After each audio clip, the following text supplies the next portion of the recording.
A Ele toda a honra e toda a glória. Amém, amados? A paz do Senhor Jesus. Amém. Bom dia de salvação para a sua vida.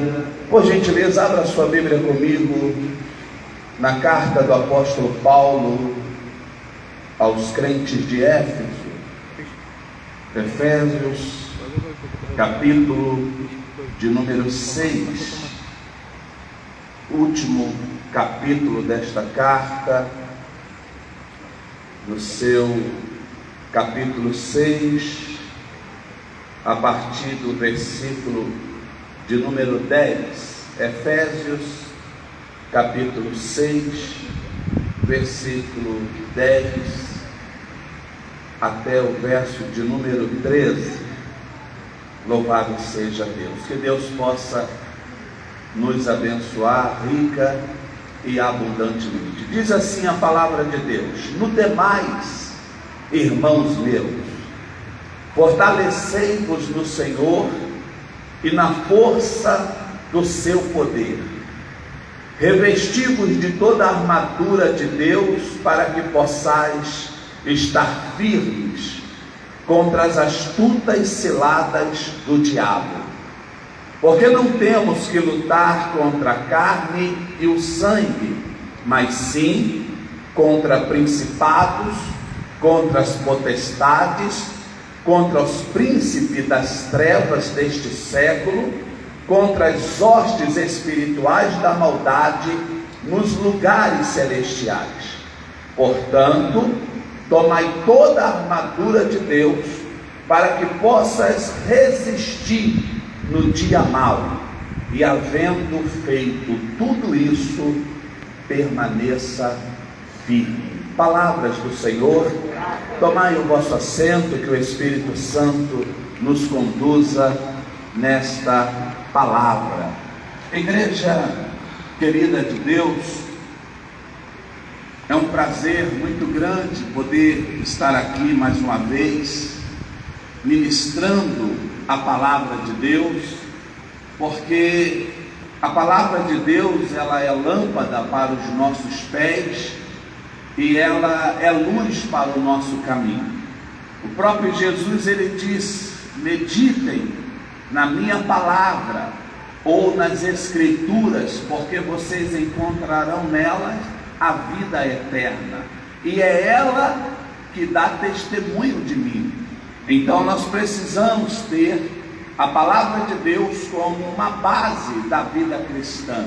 Nós temos que ter o hábito de buscarmos o conhecimento da palavra de Deus. Por isso que a carta que nós fizemos menção do apóstolo Paulo, ela deixa para nós algumas informações interessantes. Eu gostaria de compartilhar com a igreja hoje sobre a importância do Espírito Santo na vida do crente. A importância do Espírito Santo na vida do crente.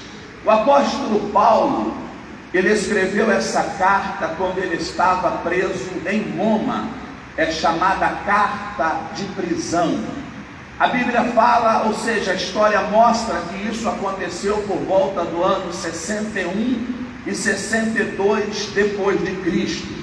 Ele já havia plantado essa igreja em Éfeso, onde ele experimenta talvez um dos maiores reavivamentos da sua própria vida, na cidade de Éfeso.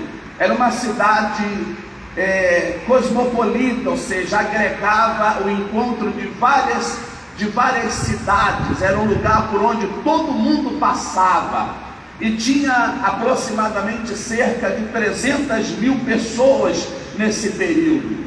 E Paulo passa ali 3 anos e deixa ali uma igreja estabelecida, uma igreja bem estruturada, uma igreja que será uma estratégia interessante para o Novo Testamento, superando inclusive a igreja de Jerusalém, que era a capital, e também a igreja de Antioquia. Tamanho foi o trabalho que Paulo realizara na igreja de Éfeso.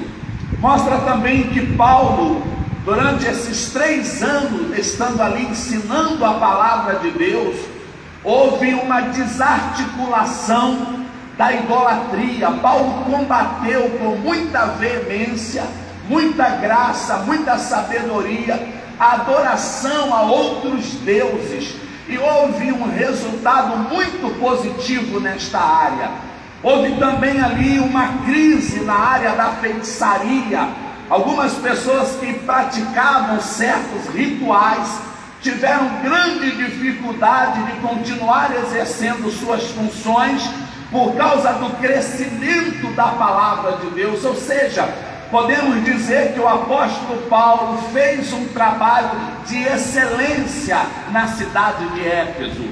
A Bíblia nos mostra que Paulo, ao escrever esta carta, ele chama ela de carta eclesiológica do Novo Testamento. Olha só o que diz alguns dos capítulos, ou seja, são 6 capítulos somente essa carta. E claro, quando Paulo escreveu, não havia capítulos e versículos, era uma carta escrita direta, mas isso veio ao longo do tempo. É uma outra matéria aí de bibliologia, né? Hoje aí os alunos candidatos a obreiros vão ter provas, e é bom que já tenha domínio sobre essas matérias, principalmente sobre as cartas paulinas. Isso virá com o tempo. No capítulo 1 da carta do apóstolo Paulo aos crentes em Éfeso, Paulo trata do grande plano de Deus para a nossa salvação. O Pai nos escolhe, o Filho nos redime, e o Espírito Santo aplica a obra da redenção. Depois Paulo ora para que a igreja entenda o que Deus fez por ela. No capítulo 2, ele sintetiza a obra da salvação, mostrando-nos que nós estávamos mortos, estávamos perdidos, estávamos totalmente tomados pelo pecado e pelas trevas, e Cristo nos transporta das trevas para a sua preciosa luz. No capítulo de número 3 desta carta, Paulo retrata o ministério do Evangelho, de como Deus reúne dentro do corpo gentios e judeus, todos pessoas de etnia, de pensamentos e de mentes totalmente diferentes, e torna como um só corpo, do qual ele é o cabeça.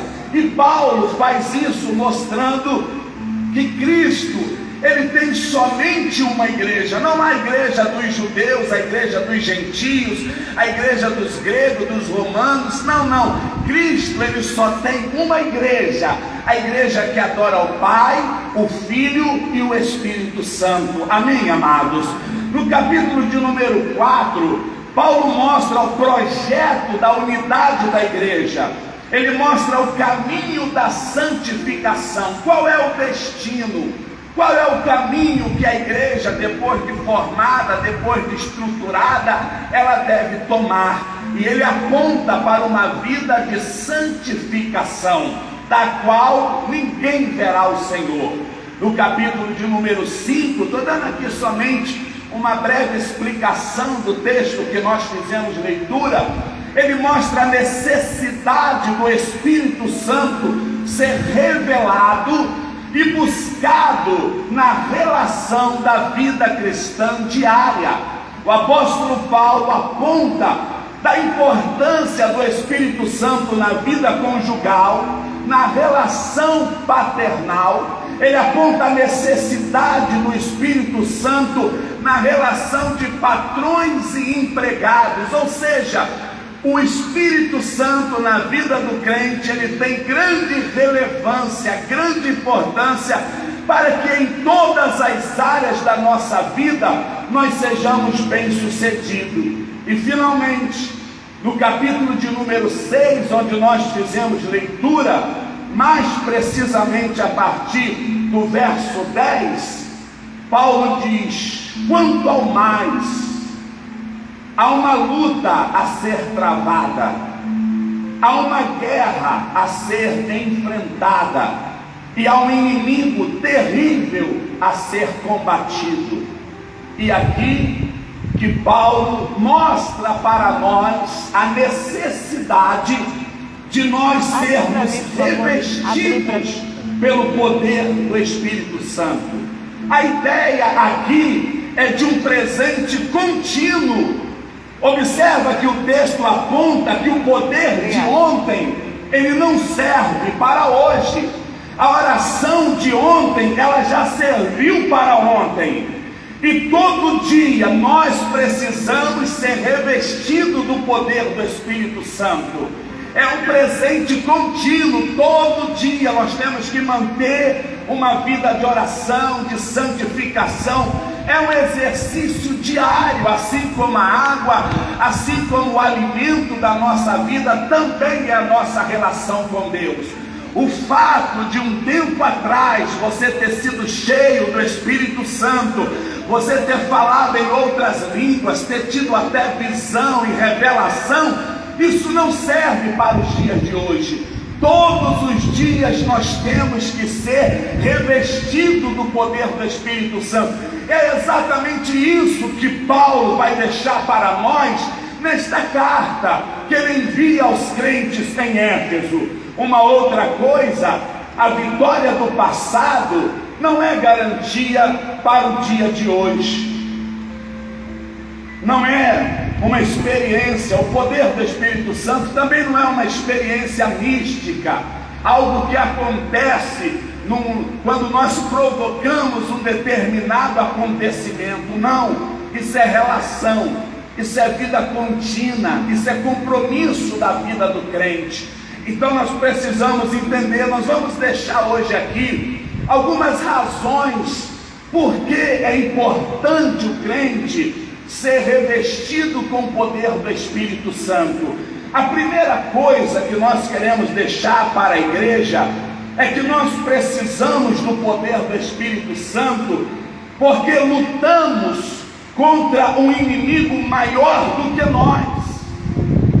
Eu quero que a igreja esteja bem atenta ao que vai ser deixado aqui para nós hoje, através dos ensinos do apóstolo Paulo. Por que Paulo disse: no demais, irmão, fortalecei-vos no Senhor e na força do seu poder, revestivos com toda a armadura de Deus, para que possais resistir os dias maus, para que nós possamos resistir, lutar contra as sortes espirituais da maldade.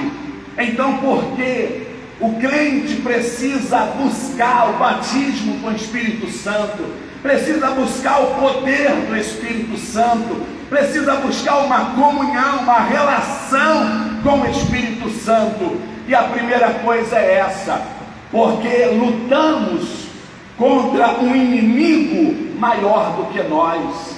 A Bíblia diz que nós não somos maior, ou seja, nós não somos maiores, maior é aquele que está em nós.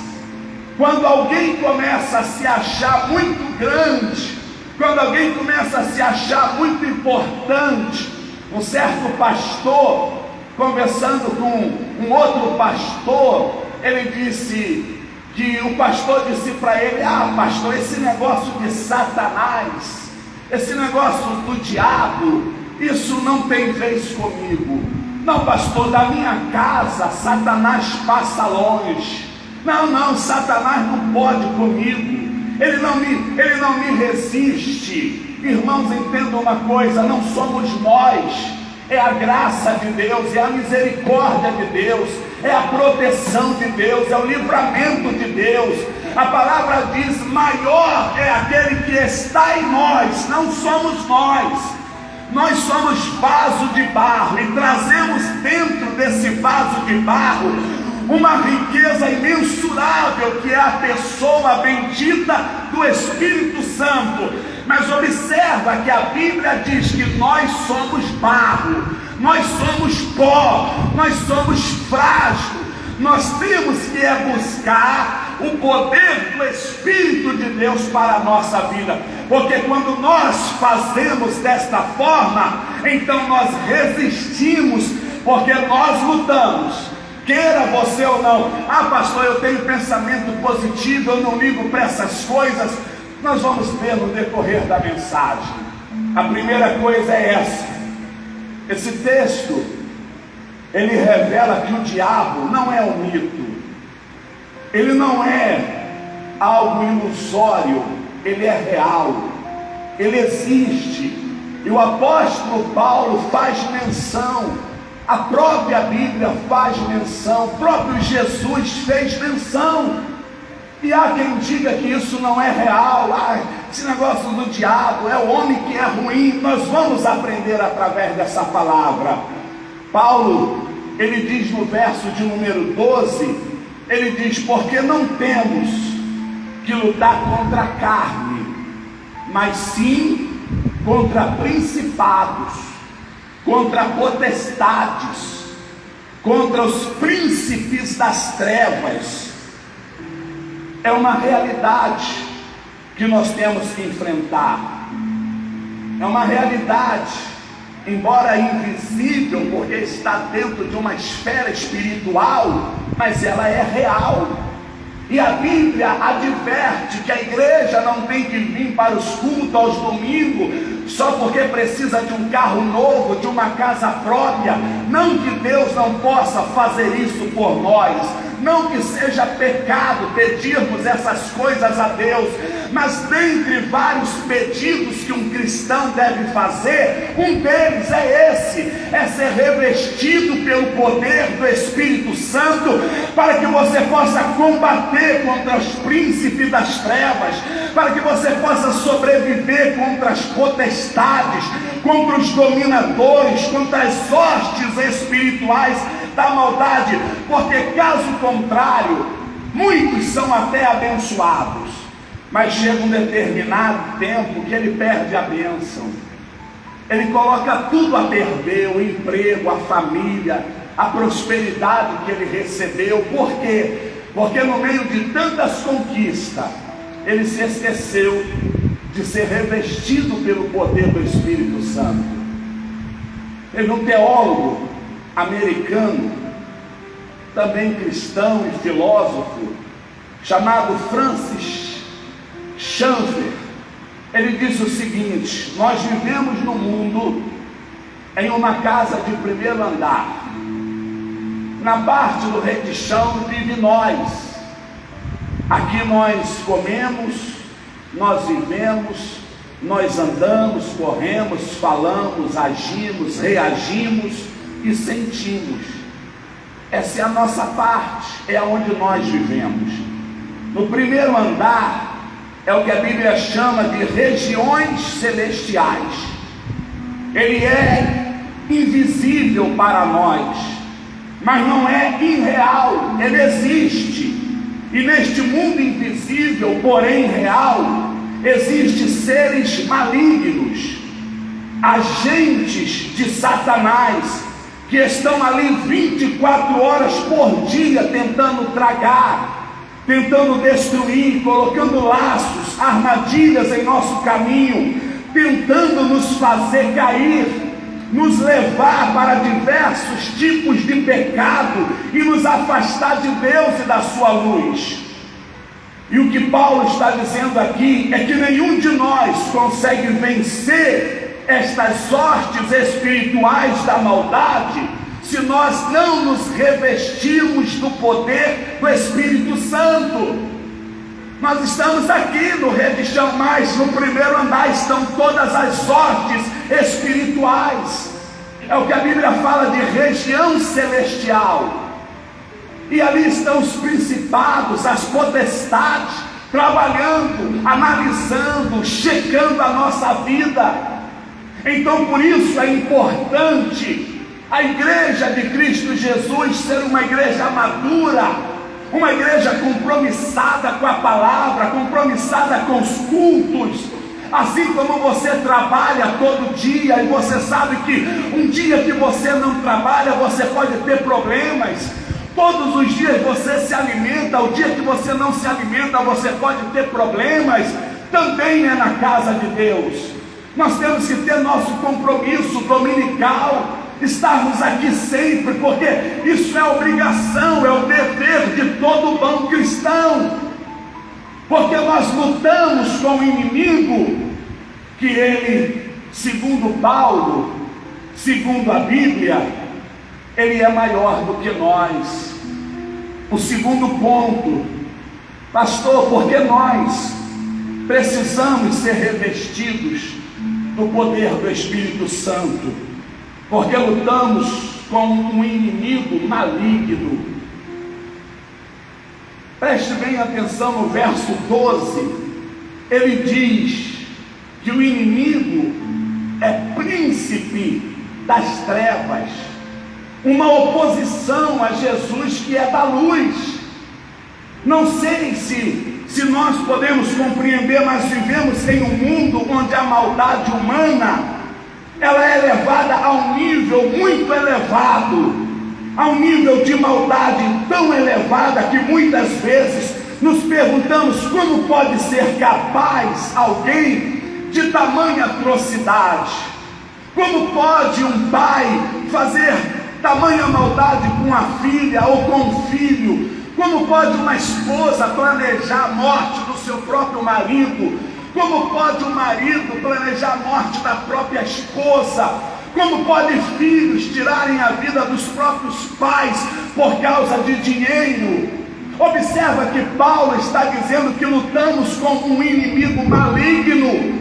Embora a mente humana afastada de Deus é uma mente caída, é uma mente perversa, é uma mente carnal, mas nós entendemos através da palavra que por trás de toda a maldade humana, por trás de toda a perversidade humana, por trás de todo ódio, todo homicídio, todo planejamento macabro que existe na sociedade, existem mentes malignas, de potestades, de principados, de dominadores do reino das trevas, atuando na vida das pessoas.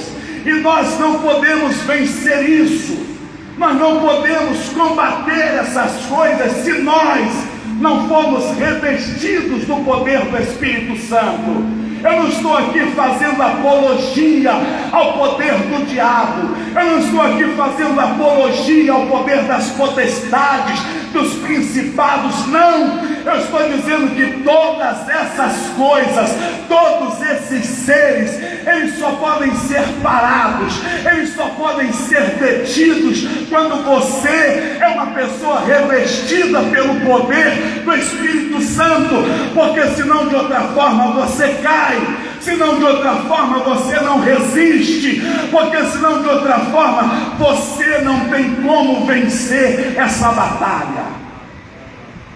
O que nós estamos dizendo aqui é muito sério.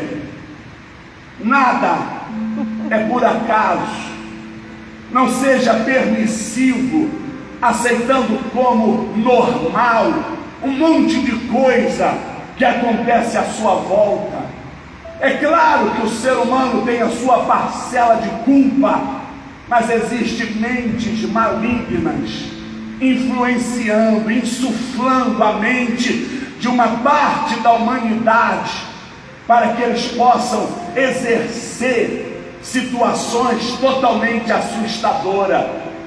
Pastor, porque nós precisamos do poder do Espírito Santo, porque este inimigo que enfrentamos, ele é astuto.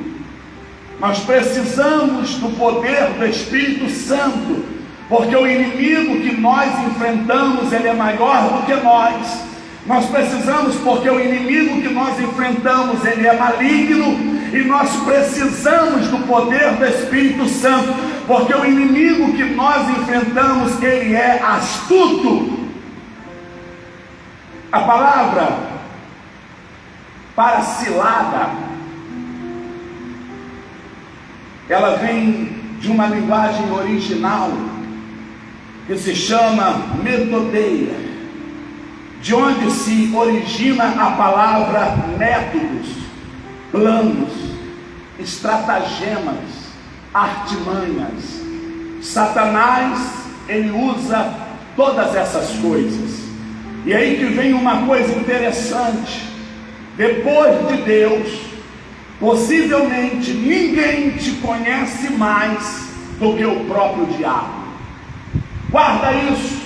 Depois de Deus, possivelmente ninguém te conhece mais do que os principados, as potestades, os dominadores, os príncipes das trevas. Ninguém te conhece mais. Elas pesquisam a nossa vida.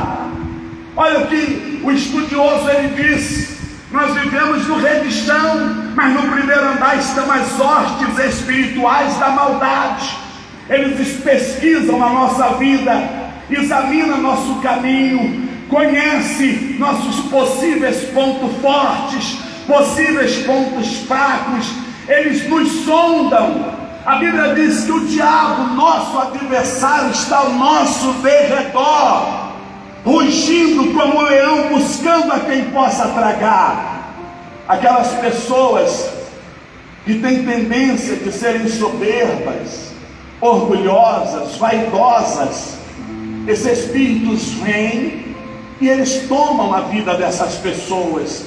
Aquelas pessoas que têm fraquezas na área sexual, eles criam situação, aproximam pessoas, criam circunstâncias até levar a pessoa à queda.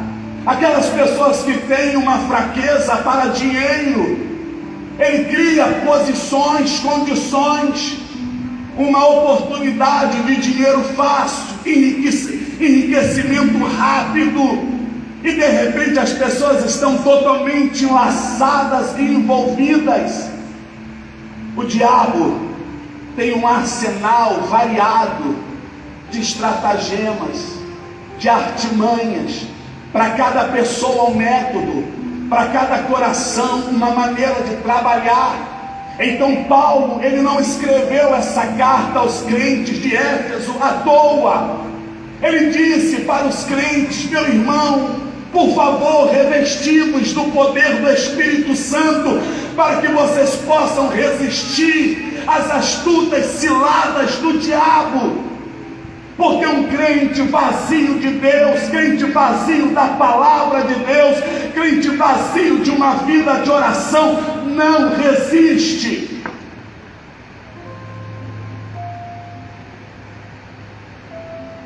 Aquelas cenas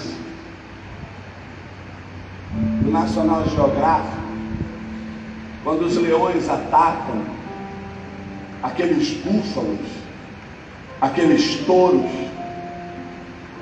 perguntou a um dos guardas florestais ou que trabalham, e eles disseram que eles escolhem as presas mais fracas, aqueles búfalos debilitados, aqueles que se separam do rebanho. Eles analisam, eles sondam. Entendeu, crente? Você que cada dia mais vai se afastando, entregando a roupa de obreiro, se afastando de um culto, se afastando do outro.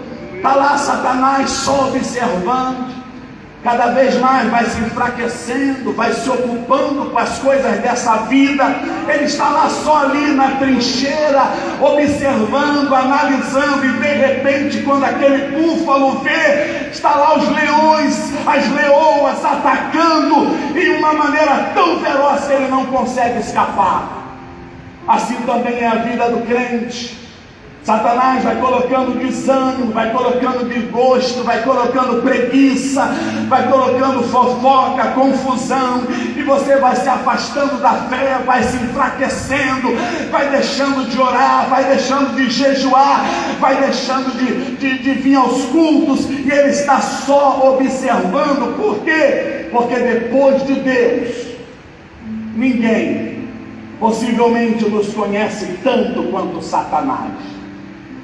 Porque ele sonda nossos gostos, nossas vontades, aquilo que falamos, aquilo que desejamos. Ele aponta tudo, ele analisa tudo. Por que para uma pessoa que tem fraqueza na área da droga, ele sempre arruma pessoas nessas condições para se aproximar?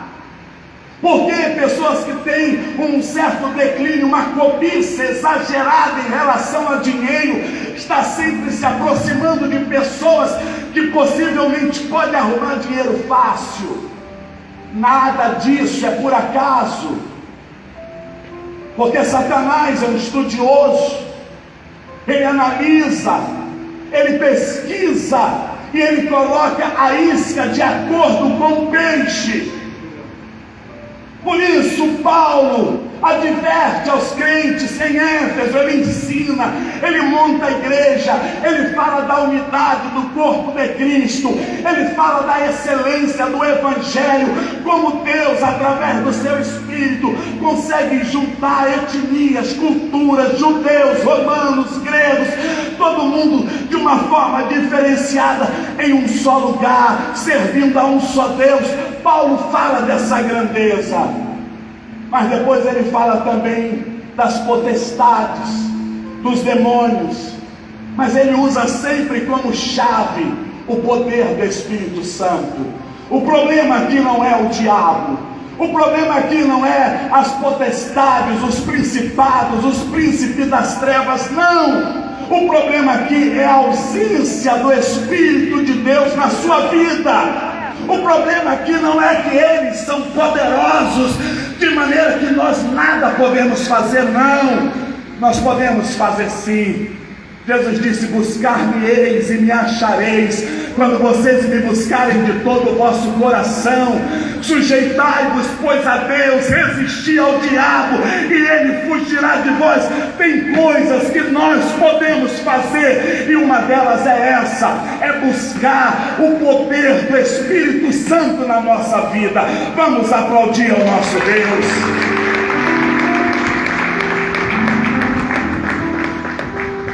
Porque precisamos do poder do Espírito Santo, porque lutamos com um inimigo que nos pressiona.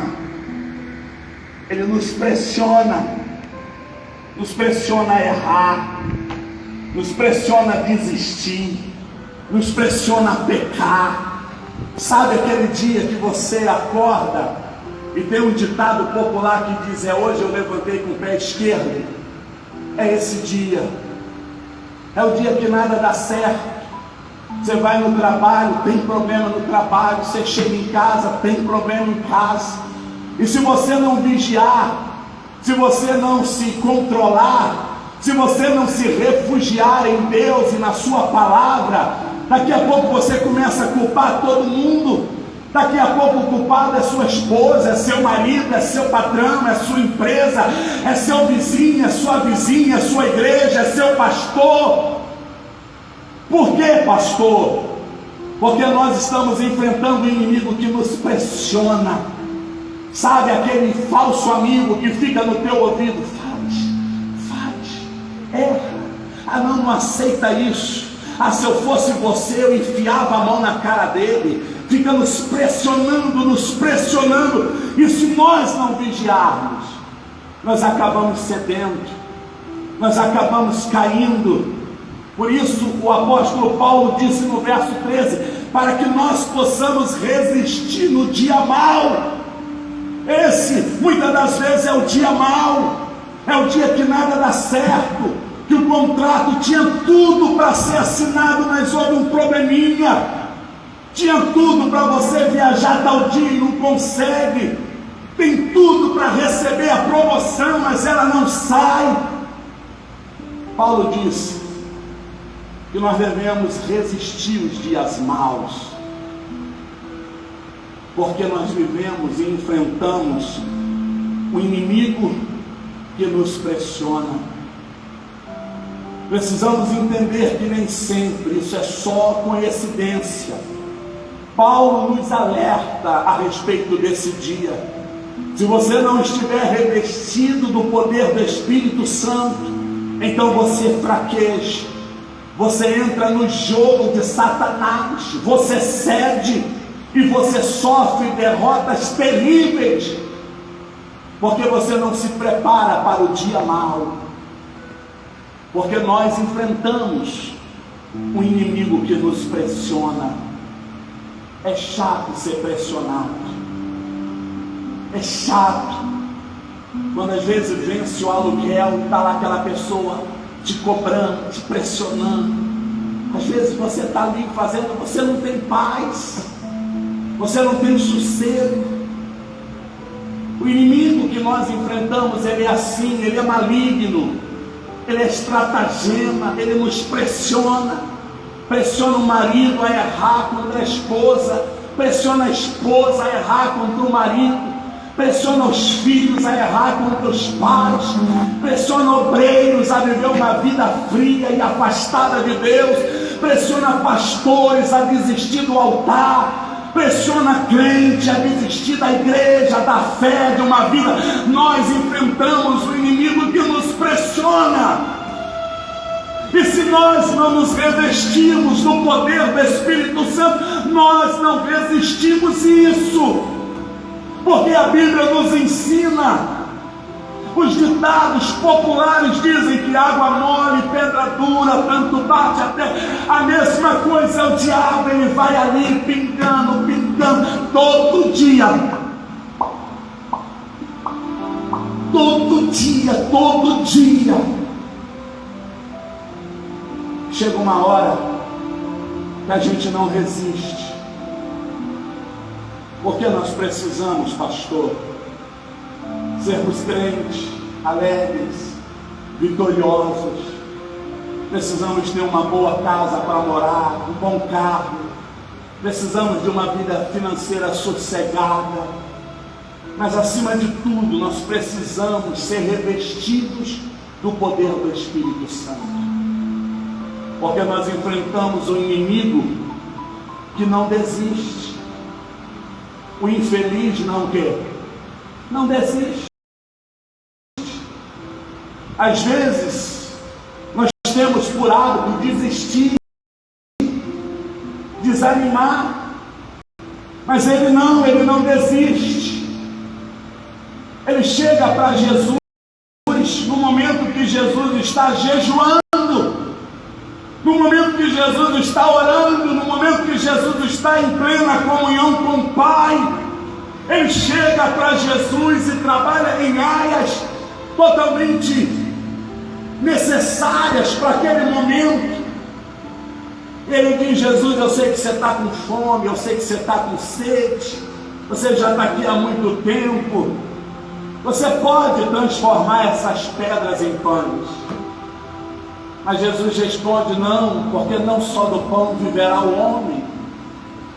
Mas aí ele volta, Jesus leva Jesus a lugares altos e diz: olha, se você se lançar para baixo, eu conheço a palavra. Ei, o inimigo que nós enfrentamos, ele é conhecedor também da palavra. Ele diz: também está escrito que os anjos do Senhor, ele dará ordem ao teu respeito, para que você não tropece com seus pés em pedra. Então, se você se lançar daqui para baixo, os anjos vão aparecer e vão te guardar antes que você se arrebente no chão. Jesus disse: não, também está escrito, não tentará o Senhor. Ele não desiste. Ele leva Jesus no cume do monte e diz: olha, tudo isso eu te darei, se prostrado me adorares. A tentação, ela não é somente com os homens, ela não é só com a igreja, ela não é somente conosco. O próprio Filho de Deus enfrentou a pressão desse inimigo, e a Bíblia nos mostra que nós devemos ser cheios do Espírito Santo. Agora, não dá para ser cheio do Espírito Santo sem uma vida de oração. Não dá para ser cheio sem uma vida de santificação. Tanta nojeira, tanta podridão nos telefones, homens e mulheres que fazem do seu telemóvel um portal do inferno, parece até a boca de Satanás. É pornografia, é conversa fiada com mulheres, pessoas que estão com a alma totalmente poluída pelos príncipes das trevas. Não dá para ser cheio do Espírito Santo se nós não renunciarmos todas as propostas de Satanás. Ei, Paulo não estava pregando essa palavra para evangelização. Essa palavra é para a igreja, essa palavra é para os crentes, essa palavra é para nós. Nós é que podemos ser revestidos do poder desse. O ímpio não pode, o crente carnal não pode, o obreiro carnal não pode. Se um dia nós fizéssemos aqui um desafio, escolhêssemos aqui um obreiro, um crente, um pastor, até eu, dizer: irmão, coloca seu telemóvel aqui, vamos abrir aqui. Com toda certeza, alguém vai dizer: pastor, meu telefone ficou lá no quarto, eu vou buscar, e dali não volta. Está igual esses gatunos de igreja, pede o seu telemóvel para fazer uma ligação e já não volta mais com ele. Quero já até deixar esse alerta para a igreja: não entregue seu telemóvel na mão de ninguém. Já anunciamos isso. Pessoas estão vindo às igrejas pedindo o telemóvel emprestado porque a esposa está em casa passando mal, porque o marido, porque um filho, você empresta, se distrai. Então fica aqui no meio da pregação esse alerta: não entrega mais seu telemóvel na mão de ninguém. Voltando ao assunto, Paulo está dizendo para nós que nós precisamos ser revestidos com o poder do Espírito Santo. A igreja está perdendo a essência. Nós estamos buscando somente os bens materiais, estamos buscando somente as coisas que satisfazem nosso ego, estamos buscando somente as coisas que melhoram a qualidade da nossa existência nesta vida. Mas o mesmo Paulo, ensinando aos crentes em Corinto, ele disse: aqueles que esperam em Deus só para essa vida, dentre todos os seres humanos, são os mais dignos de pena. Não é só para essa vida que nós temos que buscar a Deus. Amém. Igrejas estão pregando que nós merecemos, que nós temos que ter, que nós podemos, que nós vamos conseguir. Está fazendo do mundo um paraíso, de maneira que muitos crentes estão perdendo o sentido do céu, estão se esquecendo que tudo nessa vida é passageiro, que daqui a pouco alguns de nós somos chamados para a eternidade. E tudo vai ficar: seu carro na garagem, seu dinheiro no banco, sua mulher bonita, seu marido sarado, fica tudo. E nós vamos comparecer diante de Deus e vamos dar conta a Deus das nossas sobras. Então Paulo nos ensina, para que a gente possa sair bem, para que a gente possa fechar bem, nós temos que nos revestir do poder do Espírito Santo, porque nós enfrentamos o inimigo que não desiste, porque nós temos que ser cheios do Espírito Santo, porque em batalhas espirituais as armas carnais são incompatíveis. Nessa batalha contra as hostes espirituais da maldade, não existe armas, não serve AK, revólver, pistola, faca, nada disso. Nós não temos como combater o poder das trevas nas regiões celestiais com armas carnais. Nossa sabedoria, nosso dinheiro, nossa fama, nossa posição, nada disso serve para combater. Por isso Paulo ensina na carta dele aos Éfesos, do versículo 13 ao 18, ele vai não só falar da armadura de Deus, mas ele vai dar aqui todo o detalhe dessa armadura. A Bíblia nos ensina que ter a armadura de Deus significa estar apto pelo poder do Espírito para enfrentar as astutas ciladas do diabo. Ser revestido com a armadura de Deus é viver a vida cristã de acordo com aquilo que a palavra de Deus nos ensina. E depois Paulo, certamente inspirado nos soldados romanos daquela época, analisando as vestes da infantaria, ele deixa para nós aqui uma série de questões. Da armadura ele fala do cinto da verdade. A verdade é a primeira defesa da armadura de Deus. Viver uma vida verdadeira. Viver a verdade. Falar a verdade. Viver uma vida conjugal com a verdade. Servir a Deus de uma forma verdadeira. A primeira arma, a primeira defesa, o primeiro elemento dessa armadura é o cinto da verdade. Esse cinto ele também servia como sustento para a espada, que também significa a verdade, porque a palavra de Deus é a verdade. Então olha, Paulo está dizendo: sujeitai-vos, revesti-vos com toda a armadura de Deus. E o primeiro elemento é a verdade. A sua vida é uma verdade. Seu casamento é uma verdade. Você é um crente de verdade. É um pastor de verdade. Você é um obreiro de verdade. Porque a Bíblia diz que nós não temos que ter nada que possa nos envergonhar. Então a primeira coisa para termos essa armadura de Deus, para resistirmos todas as sortes espirituais da maldade, é você viver uma vida de verdade. O seu dízimo é uma verdade. A sua oferta é uma verdade. Você faz o que você pode, é verdade isso. Nosso culto do quilo, você não trouxe porque você não pôde ou porque você se esqueceu. Qual é a verdade? Uma outra coisa da armadura de Deus é a couraça. Ela protege a área do coração.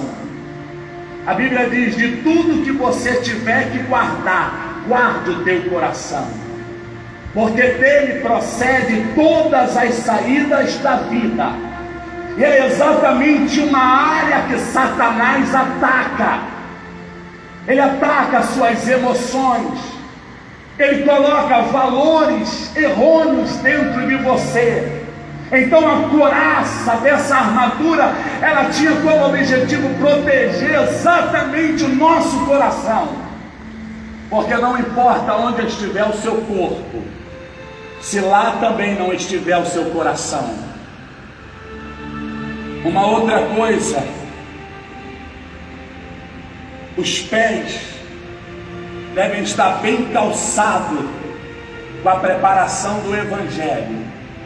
Os pés bem calçados significa que a caminhada é longa, significa que o terreno é acidentado, significa que o caminho é espinhoso, significa que a viagem não para por aqui, a caminhada é longa.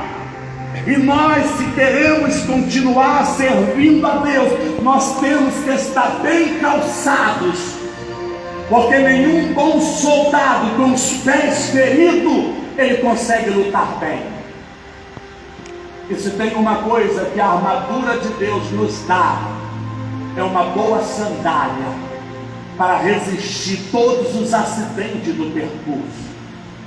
Uma outra coisa, o escudo da fé, do qual nós nos defendemos de toda seta maligna, de tudo aquilo que não provém de Deus, de toda ideia satânica. O escudo exatamente é uma arma de defesa, mas depois a Bíblia fala sobre o capacete da salvação. Satanás às vezes ataca a nossa mente, nos desequilibra, coloca dentro de nós ideias que não provêm de Deus, vontades errôneas.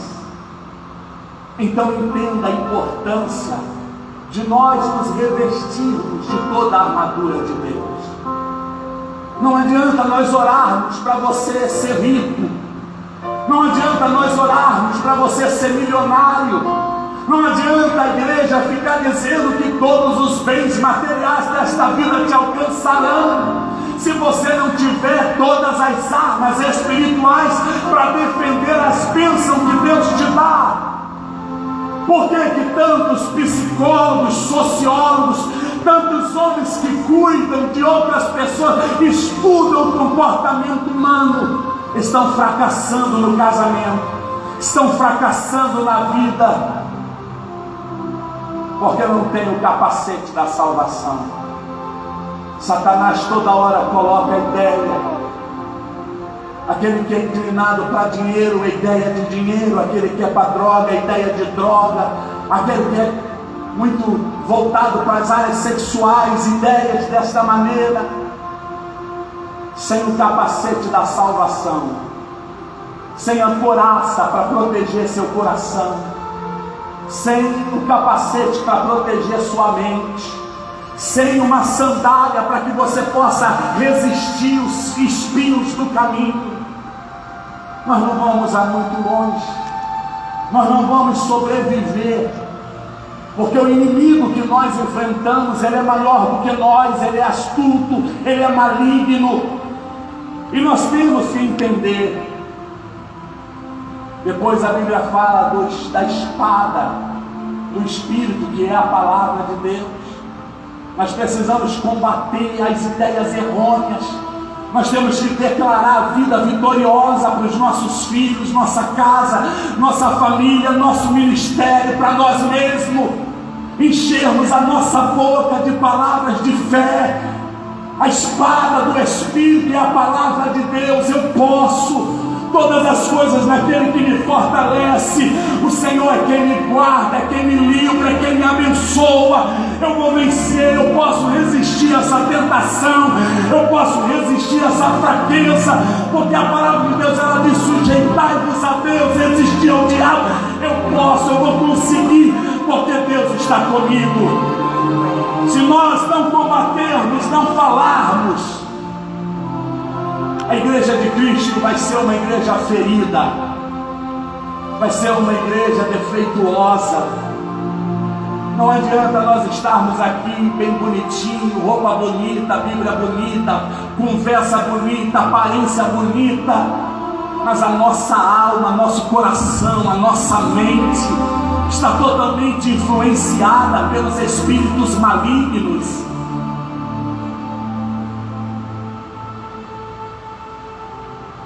Última coisa, porque precisamos do poder do Espírito Santo, porque precisamos de ousadia no Espírito de Deus. A Bíblia nos ensina em Efésios 18 e 19, diz assim: orando em todo o tempo, com toda oração e súplica no Espírito, e vigiando, orar e vigiar. Nisto, com toda perseverança e súplica, verso 19, e também por mim, para que me seja dada no abrir da minha boca a palavra com confiança. Paulo era um poliglota, foi um dos maiores do Novo Testamento, um homem cheio de Deus, de sabedoria e de graça. Paulo marcou o seu tempo, mas olha o que Paulo fala: orem também por mim. Vocês estão entendendo isso? Eu estou falando de um dos heróis da fé, eu estou falando de um dos gigantes da fé. Ele está dando todo o ensinamento à igreja em Éfeso. Ele está ensinando aos crentes como eles podem se proteger, como eles podem vencer, como eles podem resistir. Mas ele fecha O capítulo de número 6, ele fecha dizendo: orem também por mim, para que me seja dada a palavra de sabedoria e de ousadia. Tem muito crente que nem se importa com a oração dos outros, não faz nem questão. Se orar por mim, amém. Se não orar também, eu mesmo oro. Ah, pastor, eu não dependo da oração de ninguém. Ei, eis aqui um que depende. Por favor, orem por mim. Orem pela minha casa, pela minha família, pela minha saúde. Orem pelo meu ministério. Eu dependo das vossas orações. O apóstolo Paulo está dizendo: orem também por mim. Ele é o mestre, ele é o ensinador, ele é que está cheio do Espírito Santo, é o ganhador de almas, ele é usado por Deus, ele é o apóstolo querido. Mas olha o que a palavra de Deus está dizendo: orem também por mim. Uma coisa é mostrar que sabe, outra coisa é ser boca de Deus. Paulo não queria somente mostrar que ele conhecia a palavra, Paulo queria ser boca de Deus. Por isso ele diz: orem também por mim, para que no abrir da minha boca eu fale o certo na hora certa para pessoas certas, para que a minha pregação surta o efeito necessário, pelo qual o poder do Espírito Santo na minha vida está enviando. Sabe por que às vezes você fala, o seu marido ele não ouve? Porque você está usando só experiências humanas. Sabe por que às vezes fala com o filho, fala com a filha, fala com a esposa, fala com o funcionário, com o patrão e nada acontece? Porque sua fala está somente numa esfera humana. A irmã Marisa chegou hoje aqui, estava de viagem a Portugal. Tem outros crentes também, vão viajar, vão no médico. Eles chegam aqui diante do altar e dizem: por gentileza, pastor, ore por mim, porque eu estou indo ao médico, vou fazer alguns exames, para que tudo dê certo, para que tudo vá bem. Pastor, eu vou viajar, eu vou na província, para que Deus me livre no caminho dos acidentes, das balas perdidas, das ciladas do inferno. Mas tem pessoas que vão e vêm, a gente nem sabe. Ah, pastor, eu não estava aqui porque eu estava viajando. Ah, pastor, o senhor não me viu aqui esses dias porque é assim. Ignoram a oração, ignoram o revestimento de poder, ignoram o poder da intercessão. A Bíblia fala que quando Deus queria trazer um castigo para Israel, ele chama o profeta Jeremias e ele diz assim: Jeremias, uma coisa que eu estou achando aqui estranha é que ninguém está intercedendo por vós. Não há intercessores, não há ninguém que esteja na trincheira, não há ninguém que esteja orando pela vossa causa. Sinal que Deus, Ele analisa todas essas coisas. Quantas das vezes Deus nos livra da morte, Deus nos livra do mal. Eu mesmo sou testemunha disso, porque minha mãe estava orando por mim. Quantas vezes eu chegava em casa, estava ela lá orando: meu filho é de Jesus, meu filho é de Jesus. Satanás, meu filho é de Jesus. Um dia ele vai ser crente, um dia ele vai servir a Deus. E hoje eu estou aqui para a glória de Deus. Paulo disse: orem por mim, orem por mim. Eu quero finalizar deixando aqui algumas perguntas que eu escrevi. A primeira delas é: você tem experimentado o poder de Deus na sua vida? Em que área da sua vida você pode dizer que experimenta o poder de Deus? Eu quero finalizar deixando essas perguntas. Você concorda que o Espírito Santo está ausente da sua vida?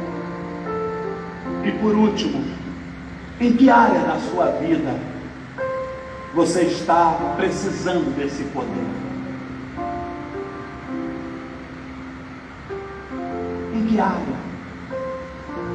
Porque, pastor, quais são as consequências da ausência desse poder na nossa vida?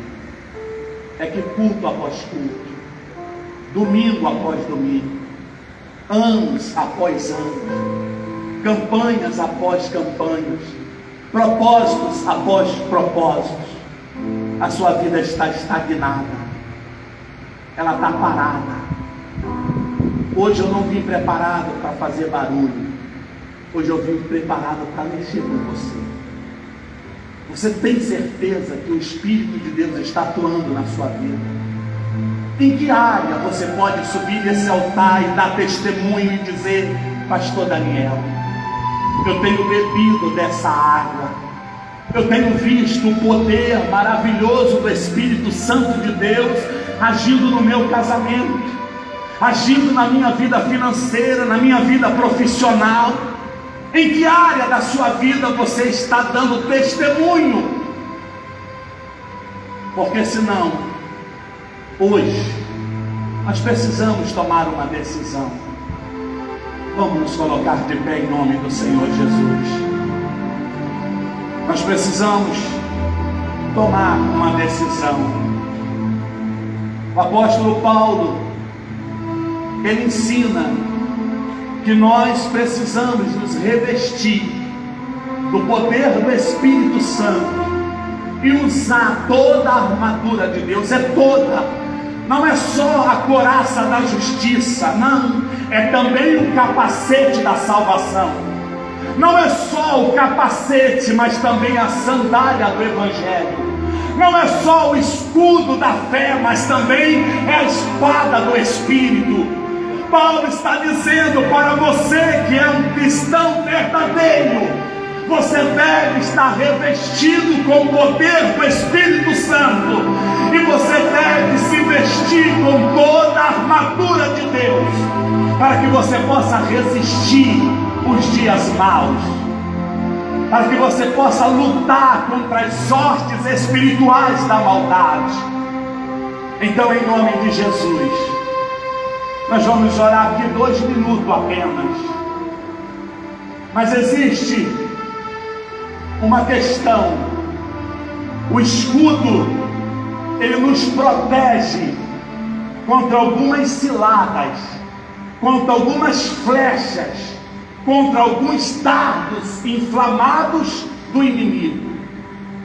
Mas quando nós estamos sem o escudo, muitas das vezes nós estamos dando brecha na nossa vida. E sabe qual é a brecha?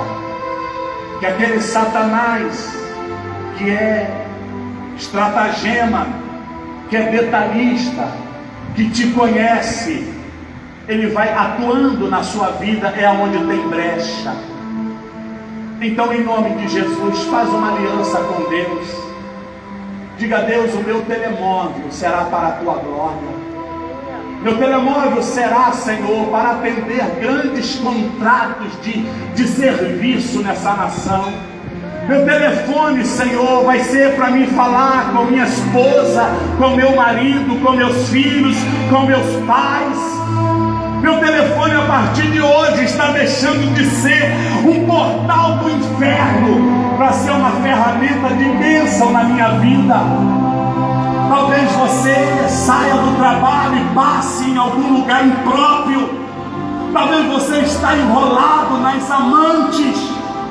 Talvez você está vivendo uma vida cheia de pecado, sexo fora do casamento. Satanás está só te separando. Não adianta você achar que está aqui todos os domingos vai te livrar disso, não. Se você não tomar uma posição, se você não tomar uma atitude com Deus, Satanás vai só te separando. E vai chegar uma hora que ele vai te atacar com tanta velocidade que você não vai resistir, que você vai clamar a Deus por socorro. Deus socorre. Israel clamou a Deus: socorre-nos, ó Deus. Mas continuou no cativeiro por 70 anos. Não pensa que Deus te socorre imediatamente. Às vezes nós temos que aprender no beco sem saída. Às vezes nós temos que sofrer as consequências dos nossos atos, para que a gente possa entender os princípios de Deus na nossa vida. Esse mesmo poder do Espírito Santo está atuando na vida da igreja agora. Então, em nome de Jesus, o desejo do coração de Deus através dessa palavra é que você saia daqui limpo, que você saia daqui leve, que você saia daqui bem entre você e seu Deus. Deixa toda a imundícia, deixa tudo aquilo que te separa de Deus, deixa tudo aquilo que está destruindo a armadura de Deus na sua vida, deixa tudo aquilo que está destruindo o poder do Espírito na sua vida, para que você possa ter uma vida bem sucedida, para que você tenha uma vida de prosperidade, para que você tenha um casamento feliz, para que você tenha filhos abençoados, para que você tenha uma história de vida cheia da graça de Deus. Então, em nome de Jesus, faça a sua oração, peça: Espírito Santo, me ajuda a vencer a mentira, me ajuda a vencer a prostituição, me ajuda a vencer as drogas, me ajuda a vencer, meu Deus, o adultério, me ajuda a vencer o ódio, o sentimento de vingança, me ajuda a vencer a frieza espiritual, me ajuda a vencer as minhas irresponsabilidades no teu reino. Peça a Deus agora, peça ao Espírito Santo: venha sobre a minha vida. Meu casamento está por um fio, a minha vida financeira vai de mal a pior. Isso não é coincidência. O diabo, nosso adversário, ele está trabalhando, ele está minando a sua força, ele está sugando a sua energia, até uma hora que você vai desistir, que você vai parar, que você vai descer do altar. Igrejas na Europa estão se transformando em restaurantes, pastores estão se cansando do altar, igrejas estão sendo negociadas com membros e tudo. Nosso apóstolo foi ao Brasil, recebeu uma proposta de um pastor para assumir a igreja com um crente e tudo. Ele disse: eu já não aguento mais, já não dá mais, eu estou com problema no casamento, na família, minha esposa está dizendo que esse negócio de altar não vai nos levar a lugar nenhum, o dinheiro é difícil, vivemos da generosidade de quem não é generoso. O pastor disse: apóstolo, por favor, me socorre, recebe minha igreja, eu vou trabalhar fora. Irmãos, igreja, se vocês soubessem, a cada 30 segundos um casamento é destruído na grande Europa. Todos os minutos vidas estão sendo ceifadas à nossa volta, e você está dentro da casa de Deus brincando, distraído. Deus está nos chamando para a responsabilidade. Deus está chamando você com o seu dom. Deus está chamando você com a sua unção. Deus está chamando você com a sua capacidade a ajudar, a cooperar, a salvar almas.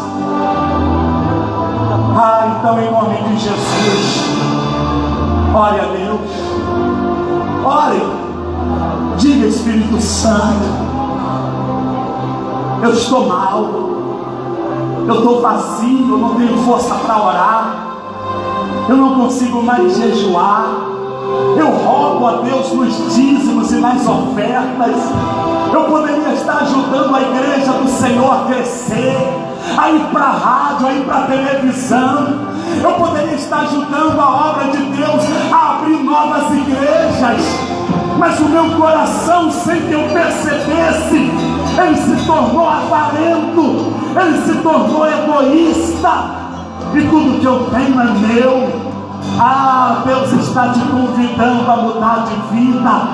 Deus está te convidando a usar o que você tem, o que você pode, para que a sua obra continue ganhando e salvando almas, para que a sua casa, o seu casamento, ore a Deus, ore a Deus, ore a Deus. Tem pessoas entre nós que talvez Satanás colocou no teu coração um espírito de morte, um espírito de suicídio. Talvez você disse: se Deus não falar comigo hoje, esse é o último dia da minha existência. Eu quero dizer a você uma coisa: o problema nunca foi Deus. O problema é que você não está cumprindo com a sua parte no reino de Deus. Porque quando você fizer o que a palavra de Deus manda, a sua vida vai mudar, a sua casa vai mudar, a sua história vai mudar. A Bíblia diz: lembrarás, pois, do Senhor teu Deus, que é Ele que te dá força e sabedoria para adquirir bens e riquezas. É Ele que nos dá força. Tudo que nós precisamos vem dele. Ore a Deus, ore. Ore a Deus. Peça ajuda para o seu casamento. Peça ajuda para os seus filhos, para a sua empresa, para os seus negócios. Peça ajuda para a sua vida espiritual. Peça ajuda a Deus. Oh, aleluia. Oh, e cantará Massuri, cantará Barrado.